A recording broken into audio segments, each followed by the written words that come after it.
আজকের এই ভিডিওতে তোমাদেরকে বলবো ফেসবুকে যদি তোমাদের পেজ বা প্রোফাইলে কোনো সমস্যা হয় সেই সমস্যাটা নিয়ে ফেসবুক টিমকে কিভাবে রিপোর্ট করবে আর সেই রিপোর্টে কি বা লিখতে হবে। তো চলো আজকের এই ভিডিওটাতে তোমাদেরকে দেখিয়ে দিই। সবার প্রথমে দেখো থ্রি লাইন্সে গিয়ে মনিটাইজেশনে চলে আসলাম। এখানে সমস্ত সেটআপ কিন্তু এনেবেল আছে, সব সেটআপই কিন্তু এখানে খোলা। সমস্যাটা তাহলে কোথায়? সমস্যাটা কিন্তু এখানে নয়, সমস্যাটা হচ্ছে পেজ রেকমেন্ডেশন কিংবা প্রোফাইল রেকমেন্ডেশন। ফেসবুকের এই যে সেটিং অপশানে আসার পরে দেখো পেজ রেকমেন্ডেশন কিন্তু আমরা কয়েকদিন পরপরই চেক করি। তো কোনো কারণে যখন Facebook page recommendation profile recommendation বন্ধ করে দেয় তখন কিন্তু সত্যি ভিডিও কিংবা ফটোতে ভিউজ কম হয়। তো চলো যাওয়া যাক, স্ক্রিন রেকর্ডের দিকে একটু ভালো করে লক্ষ্য করবে আর দেখতে থাকবে সম্পূর্ণ ভিডিওটা। আর কোথা থেকে ভিডিওটা দেখছো অবশ্যই কিন্তু কমেন্ট করে জানাবে। আর এই যে দেখো পেজ রেকমেন্ডেশন এখানে কিন্তু বলে দিয়েছে এদের অনেকগুলো রুলস থাকে। তো তার ভিতরে যদি ফেসবুকের কাছে কোনো ফটো বা ভিডিও অযোগ্য বলে মনে হয় তখনই কিন্তু ফেসবুক কী করে, রেকমেন্ডেশনটা সাসপেন্ড করে দেয়। এই যে দেখো রেকমেন্ডেশন সাসপেন্ড, মনিটাইজেশন কিন্তু অ্যাক্টিভ আছে, আর্নিং হচ্ছে। কিন্তু রেকমেন্ডেশন মানে ফেসবুক যদি আমাদের ভিডিও ফটোগুলো সাজেস্টই না করে তাহলে আর্নিংটা কিভাবে হবে? আর আর্নিং হবে খুবই অল্প, খুব অল্প পরিমাণে আর্নিং হবে। সবার প্রথমেই ফেসবুক এখানে একটা অপশন দিয়েই দেয়, সেখানে প্রেস করার পরে সেখানে নানান অপশন থাকে। তো সেই অপশনগুলো দেওয়ার পরে যদি ফেসবুকের মনে হয় তাহলে সাথে সাথেই রেকমেন্ডেশনটা আবার কিন্তু অন করে দেয়। যেহেতু দেয়নি তাহলে কি করতে হবে চলো দেখতে থাকো।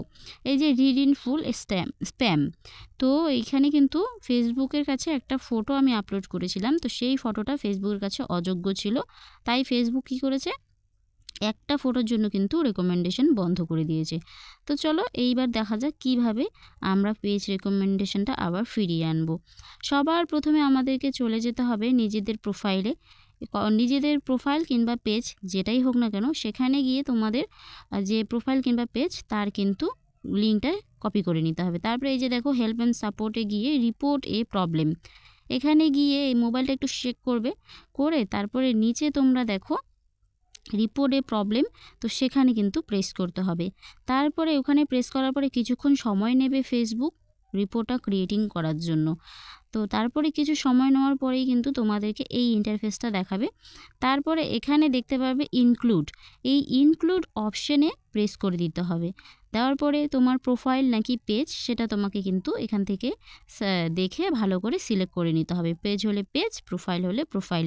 তারপরে আমার যেহেতু পেজ আমি কিন্তু পেজ সিলেক্ট করে নিলাম। এখানে নেওয়ার পরে সেই যে আমি যেই লেখাটা আর কি লিখবো ফেসবুককে যে জানাবো আমার কি সমস্যা, ফেসবুকে না জানালে তো ফেসবুক বুঝতে পারবে না। তাই জন্য কি করতে হবে, এখানে একটা লেখা লিখতে হবে। আর তোমরা যদি এই লেখাটা চাও তাহলে কিন্তু অবশ্যই করে কমেন্টে জানিও।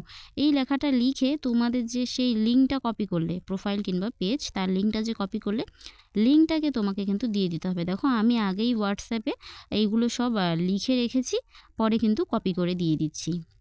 তোমরাও এইভাবে করে দিবে তাহলে সুবিধা হবে। তো দেখো লেখাটা কিন্তু এখানে আমি লিখে দিয়েছি, তারপরে পেজের আমি লিঙ্কটাও দিয়ে দিলাম। তোমাদের প্রোফাইল হলে প্রোফাইল লিখবে, লেখাটার মধ্যে শুধু এতটুকুই চেঞ্জ করতে হবে। তারপরে দেখো আপলোড ফ্রম ফোন, তোমরা যে স্ক্রিনশটগুলো নিলে তোমাদের মানে যেগুলোতে তোমাদের আর কি প্রবলেম সেই স্ক্রিনশটগুলো 3, 4, 5টে যতটুকু তোমাদের মনে হয় সেই স্ক্রিনশটগুলো কিন্তু একে একে এখানে আপলোড করতে হবে। একে একে সমস্ত স্ক্রিনশটগুলো আপলোড করতে হবে, খুব ভালো করে মনোযোগ সহকারে কিন্তু দেখে দেখে আপলোড করতে হবে। আর সেই স্ক্রিনশটগুলো নিতে হবে যেখানে তোমার সমস্যাটা দেখাচ্ছে। না হলে ফেসবুকের কাছে তো দিনে হাজারটা রিপোর্ট যায়, আরও বেশি লক্ষ লক্ষ হাজার হাজার রিপোর্ট যায়। তাই জন্য তোমাদেরকে কিন্তু সপ্তাহে 2 থেকে 3 বার করে এই রিপোর্টগুলো কিন্তু পাঠাতে হবে যতদিন না রেকমেন্ডেশনটা অন হচ্ছে। তো ভালো করে সমস্ত কিছু এখানে আপলোড ফ্রম ফোন থেকে এখানে প্রেস করলেই কিন্তু সমস্ত আপলোড হয়ে যাচ্ছে। এই যে দেখো তোমরা ভালো করে এবার ওপরে দেখো ওই যে একটা সেন্ড রিপোর্টের পাশে অ্যারো চিহ্নর মতন আছে, তো ওই অ্যারো চিহ্নটা তোমাদেরকে কিন্তু তারপরে কি করতে হবে সমস্ত কিছু দেখে নেবে একবার ভালো করে ঠিকঠাক আছে কি না। তারপরে তোমরা কি করবো, এই অ্যারো চিহ্নটা যে আছে ওই অ্যারো চিহ্নটাতে প্রেস করে দিতে হবে। সেই অ্যারো চিহ্নটাতে প্রেস করলেই কিন্তু ফেসবুকের কাছে তোমার যে রিপোর্টটা তুমি করলে সেই রিপোর্টটা কিন্তু ফেসবুকের কাছে চলে যাবে। এই যে দেখো ফেসবুকের কাছে রিপোর্টটা চলে যাচ্ছে, কিছুক্ষণ সময় লাগবে, ফেসবুকের কাছে তোমার রিপোর্ট চলে যাবে।